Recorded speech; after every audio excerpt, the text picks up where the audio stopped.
Help a Reader Out, written by Khatzumoto, posted in February of 2008. A reader named XStar sent me an email today. Here it is, slightly abridged and with sections added for easy reference. Hey, I found your site very motivating, but slightly confusing at times. I've dabbled in a bit of Japanese, learned the kana and a very small amount of kanji, picked up words here and there, textbooks and classes, which I agree suck. I'm now highly considering your method, though I have some uncertainties with it that I'd like you to clear up if you don't mind. A. Learning general use kanji first. I'd understand if it was learning the readings, but if you're only learning the meaning, I don't see how much of a help that could be without knowing how to read them. By the time that you could actually put your knowledge to practice, wouldn't you completely forget the kanji? The kana seem hardwired into my brain now, but that's only because I spent a lot of time on each letter. It's just one gyo per day. If I try to do 25 plus a day on an even more complex writing system with a lot more strokes, I don't think I could keep it in my long-term memory. Maybe I just have a bad memory though, haha.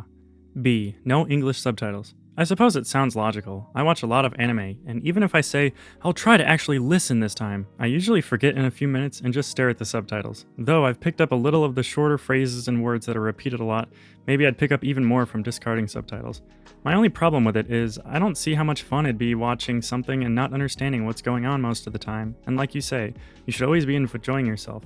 Even something you've watched before would seem quite stale. Wouldn't it be better to just put more effort into actually listening to the dialogue while reading subtitles? Also, I've heard, albeit from an unreliable source, internet forum know-it-alls, that learning from anime and such is a bad way to learn Japanese.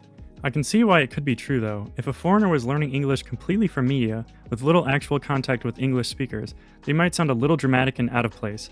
For example, teme and kisama are supposed to be very rarely used, though they're used a lot in anime, even among friends. Love/hate friendships? Though that's probably obvious, as there is a lot more drama and hatred in anime than real life. I don't know. What are your thoughts on it? C. Hypnopedia. Were you serious about listening to Japanese when sleeping? Sleep learning, I've heard, is a theory that's been debunked for years now. Do you actually feel that it helps? Or do you just mean listen to Japanese in the little time between when you're trying to sleep and until you're sleeping? D. Oh, and one last thing. If I follow your methods to the letter, completely immersing myself in Japanese while doing a significant amount of SRS, how long on average should it take me to be semi-fluent? As in, just know enough to understand enough sentences to say, understand the basic plot in an anime or manga or whatever. I think if I could get to the point where I can read and comprehend a decent amount of sentences, I'll find it infinitely harder to quit than to keep going. Thanks. I actually found his questions quite difficult to answer in a way that would be satisfying to a complete beginner. I've been doing this Japanese thing for a while now, so a lot of it seems blindingly obvious to me. That, and I tend to go with the justification is in the results style of thinking. But these are legitimate questions, and it would be nice to get an answer. Some of you who read this site have just finished Heisig, others have been working on sentences and phrases for a short time, perhaps a few months. It is to you who have just finished Phase 2 or just started Phase 4 that I make this request. Could you answer some or all of XStar's questions from your personal experience? Thanks for your help. For my part, I did attempt to answer XStar's questions, but I feel like my answers have the air of someone removed from the process and who's forgotten what it's like for him, and keeps wondering why people's questions even keep coming up in the first place. So I would very much appreciate any help that you can give. Quote, I don't think I could keep it in my long-term memory. Maybe I just have a bad memory though, haha. Short answer is, you can. Use SRS. Long answer, you don't have a bad memory. You simply lack memory tools and techniques. If you've never read and applied something like the memory book, then you can't blame it on your memory any more than a farmer who's never planted a single seed can honestly say, the soil isn't fertile. Well, try planting a freaking seed, farmer. No water, live in the desert, build a canal and irrigate the mother. Okay, that's kind of preachy. Quote, I don't see how it could be much help without knowing how to read them. A lot of people don't before they do it. Short answer, try it first and you'll understand. Long answer, kanji primarily have meaning. That's why Mandarin, Japanese, Vietnamese, Cantonese, Korean, all can use the very same kanji despite pronouncing them completely differently. That's why a single kanji in Japanese can have multiple readings, because the meaning is the same. You can understand so much through only knowing the meaning and reading. For example, kishume, machine type name, meaning model name. Yusouki, transport send machine, meaning transport plane. Sekke, establish plot, meaning design. Kashiramoji, head writing character, meaning initial, as in letter. Jiko fukuse, self-ego, duplicate manufacture, meaning self-replication. Kazan, fire mountain, meaning volcano. Hanabi, flower fire, meaning fireworks. Parts of this example were taken from Wikipedia. When you know and understand the parts, a logical composite whole is often much easier to understand. When you don't know the parts, you're just lost. But what about the readings you say? I'd learn those later. Seriously, there is not enough unfuzzy logic there. See for yourself.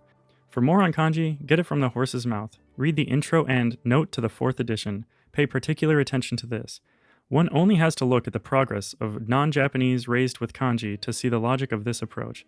When Chinese adult students come to the study of Japanese, they already know what the individual kanji mean and how to write them. They only have to learn how to read them. The progress that they made in comparison with their Western counterparts is usually attributed to their being Oriental. In fact, Chinese grammar and pronunciation have about as much to do with Japanese as English does. Cats. No, really, this is not an exaggeration. It is their knowledge of the meaning and writing of the kanji that gives the Chinese the decisive edge. My idea was simply to learn from their common experience and give the kanji an English reading. Having learned to write the kanji in this way, which, I repeat, is the most logical and rational part of the study of Japanese, one is in a much better position to concentrate on the often irrational and unprincipled problem of learning to pronounce them. Emphasis and silly side comments added. Another thing I will add is that there are plenty of words that you simply cannot grasp if you don't know the kanji. The author of the book, The Kanji Way to Japanese Language Power, refers to it as a sort of glass ceiling. Not only that, but a lot of times in conversations in Japanese and Chinese, when people hear a word they don't understand, they will ask, "What's the kanji for that?" Kanji is a foundation of Japanese. Kana themselves are nothing but kanji mutant children. Returning to your questions. Quote, though I have some uncertainties with it that I'd like you to clear up, if you don't mind. I don't know if I can clear up the uncertainties for you. What you are asking me is to demonstrate my power of persuasion, when it may not work out well. Even if you remain uncertain after reading what I have to say, which you may, I would recommend you get to work, rather than just standing around thinking about it. Quite often, the worst crime isn't doing it wrong, it's just not doing it at all. As I discuss in the FAQ section and in this article, your time should never be wasted attempting to believe or not believe in a method. Your time should be spent getting results. Belief and opinion are irrelevant. Japanese is the goal, so just do something. Try something.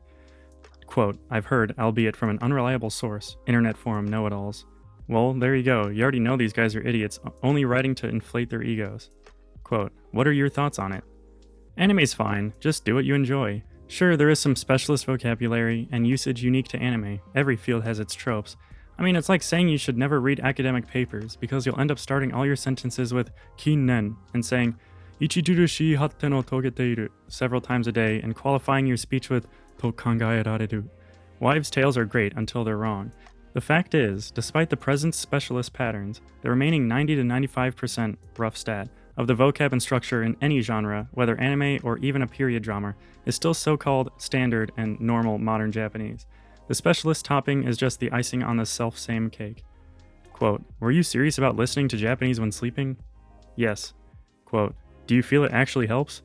I do. At the very least, it kept me doing Japanese all the time, from first thing in the morning to the last thing at night, with no time wasted. Even an extra 20 to 120 minutes per day really adds up over 6 months or 1 year. It also sometimes helped me dream in it, or be thinking about it or in it, especially in those half-asleep, half-awake states. Quote, how long on average would it take me to become semi-fluent? Hard to answer. It depends on how much work you put into it. I'm not sure because I don't remember when it was for me, and I don't really know what on average means.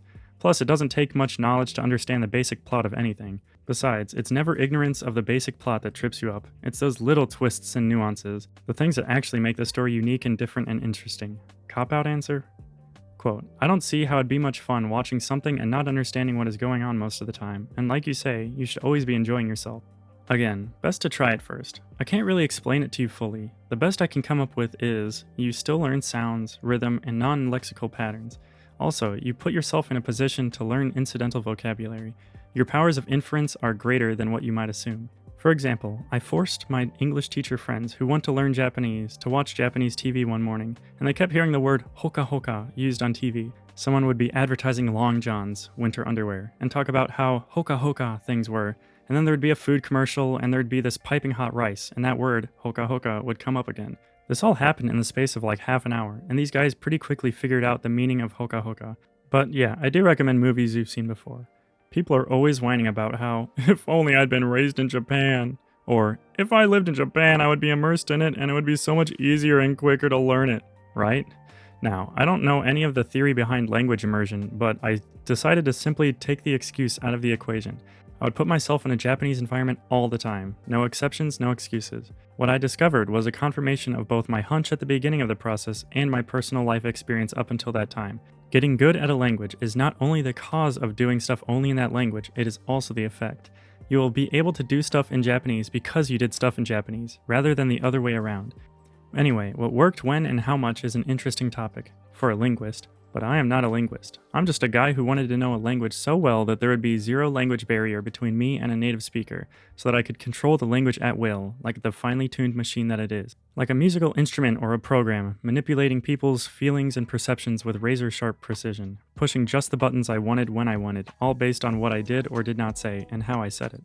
My intuition tells me that there may be more to it than that, but I do not know for a fact whether or not this was the case. Whether or not I have read the law, I will continue to avoid killing people. Whether or not I understand electromagnetics, I will continue to watch my TV. Research both inside and outside linguistics is a moving target. It is a living organism. For one thing, people are always disagreeing with each other.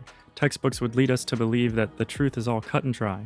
What's known is known and set in stone, and that's all there is to it forever and ever, amen. If you go out and read some actual academic papers in any field, you'll find that everyone's disagreeing with each other on everything, even on some of the fundamentals. Virtually nothing is sacred, nothing is not up for question. Not only that, but new information is coming out all the time. All the time.